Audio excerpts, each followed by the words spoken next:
میں کمرے میں داخل ہوئی تو مجھے بالکل پتہ نہ تھا کہ میرا بھائی حامد اس وقت خود کو ایسے سکون دے رہا ہے جیسے کوئی شدید ضرورت پوری کر رہا ہو۔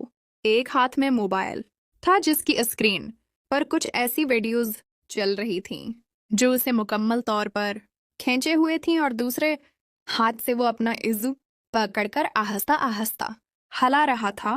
اس کی سانس تیز تھی، چہرہ سرخ ہوا تھا اور آنکھیں بند کرنے کی کوشش کر رہا تھا تاکہ مکمل لذت حاصل کر سکے۔ جیسے ہی میری آواز یا قدم کی آہٹ اس نے سنی، اس کی آنکھیں کھل گئیں۔ وہ گھبرا کر ہاتھ روک لیا، موبائل نیچے گرا دیا اور چیخ کر بولا، سارا تم کب آئی؟ یہاں سے فوراً باہر نکلو پلیز۔ میں وہیں جم کر کھڑی رہ گئی۔ دل میں ایک عجیب سی آگ بھڑک اٹھی، غصہ بھی تھا، حیرت بھی، اور کچھ ایسی چیز بھی جو میں خود نہیں سمجھ پا رہی تھی۔ میں نے غصے سے کہا، تمہیں شرم نہیں آتی؟ حامد، تم یہ گندا کام کر رہے ہو۔ میں ابھی امی ابو کو بتا دیتی ہوں سب کچھ۔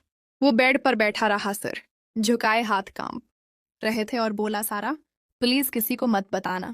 میں کیا کروں؟ گھر میں کوئی نہیں تھا، میں اکیلا تھا، بس تنہائی میں یہ سب ہو جاتا ہے۔ گھر واقعی خالی تھا، امی ابو کسی کام سے باہر گئے ہوئے تھے، شام تک واپس آنے والے تھے۔ میں کالج سے جلدی لوٹ آئی تھی کیونکہ آج کلاس منسوخ ہو گئی تھی۔ میں اب مکمل جوان ہو چکی تھی، خوبصورت لمبے بالوں والی خوبصورت جسم والی لڑکی جیسے کالج میں لڑکے دیکھتے رہتے تھے، مگر میرا کوئی بوائے فرینڈ نہیں تھا۔ دوست لڑکیاں اکثر اپنے بوائے فرینڈز کے ساتھ کیے گئے کاموں کی باتیں کرتی تھیں کہ کس طرح وہ چھوتے ہیں، چومتے ہیں اور کبھی کبھی مکمل طور پر ایک ہو جاتے ہیں۔ میں سن کر سوچتی رہتی تھی کہ یہ سب کیسا ہوتا ہوگا۔ آج جب میں نے حامد کو ایسا کرتے دیکھا تو دل میں ایک عجیب سی ہلچل مچ گئی۔ میں نے کہا، جو بھی ہے تم یہ سب اکیلے کیوں کر رہے ہو؟ اگر تمہیں سکون چاہیے تو مجھے بھی توجہ دو، میں بھی جوان ہوں، خوبصورت ہوں، مجھے بھی کچھ محسوس کرنے کا حق ہے۔ حامد نے حیرت سے سر اٹھایا اور بولا، سارا شرم کرو، تم کیا بکواس کر رہی ہو؟ یہ تمہاری بات نہیں ہے۔ میں نے غصے سے کہا، تمہیں شرم نہیں آئی؟ یہ سب کرتے ہوئے تو مجھے کیوں شرم آئے؟ حامد نے کہا، میری کوئی دوست نہیں ہے، میں نے کبھی کسی لڑکی کے ساتھ ایسا کچھ نہیں کیا، بس یوں ہی خود کو راحت دیتا رہتا ہوں، مگر آج تم نے دیکھ لیا تو کیا کروں؟ میں نے کہا، میں ہوں نا، تم میرے ساتھ یہ سب کر سکتے ہو، مجھے بھی تو سکون ملے گا۔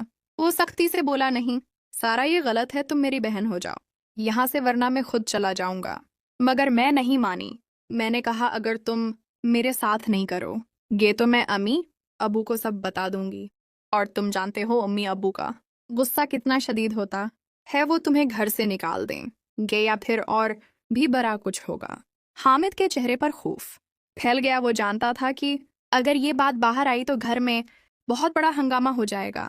اس نے سر جھکا کر کہا، ٹھیک ہے سارا، میں تیار ہوں، مگر وعدہ کرو یہ پہلی اور آخری بار ہے، اس کے بعد ہم کبھی ایسا نہیں کریں گے۔ میں نے فوراً کہا، ہاں ہاں ٹھیک ہے، جلدی کرو، میں انتظار نہیں کر سکتی۔ پھر ہم دونوں قریب آئے، مگر حامد پوری طرح تیار نہیں تھا، وہ گھبرا رہا تھا۔ میں نے دیکھا کہ وہ ٹھیک سے نہیں کر پا رہا تو میں نے کہا، رکو، میں ابھی آتی ہوں۔ کچھ دیر بعد میں واپس آئی، میرے ہاتھ میں لوشن تھا جو میں اکثر استعمال کرتی ہوں کیونکہ یہ چیز کو نرم اور آرام دہ بناتا ہے۔ میں نے اسے لوشن دیا اور کہا، یہ لگا لو، شاید اب کام بن جائے۔ حامد نے لوشن لگایا اور آہستہ آہستہ خود کو تیار کیا۔ پھر جب وہ میرے قریب آیا تو پہلے تو بہت ہلکا سا شروع کیا، مگر جیسے ہی وہ اندر داخل ہوا مجھے شدید تکلیف ہوئی۔ میں نے چیخ کر کہا، حامد رکو، مگر وہ اب رکھنے والا نہیں تھا۔ بولا، اب رکھنے کا وقت نہیں گزر گیا۔ میں نے بہت کوشش کی روکنے کی، مگر درد بہت زیادہ تھا کیونکہ یہ میری پہلی بار تھی۔ تھوڑی دیر بعد درد کم ہوا اور میں بھی اس میں شامل ہو گئی۔ آنکھوں سے آنسو بہہ رہے تھے، مگر اب ایک عجیب سی لذت بھی مل رہی تھی۔ ہم دونوں ایک دوسرے کے ساتھ مکمل ہو گئے۔ جب سب ختم ہوا تو ہم الگ ہوئے اور خاموش بیٹھ گئے۔ امی ابو ابھی تک نہیں آئے تھے۔ ہم دونوں نے کپڑے ٹھیک کیے اور معمول کی طرح بیٹھ گئے جیسے کچھ ہوا ہی نہ ہو۔ رات کو جب امی ابو آئے تو ہم اپنی پڑھائی میں مصروف دکھائی دیے۔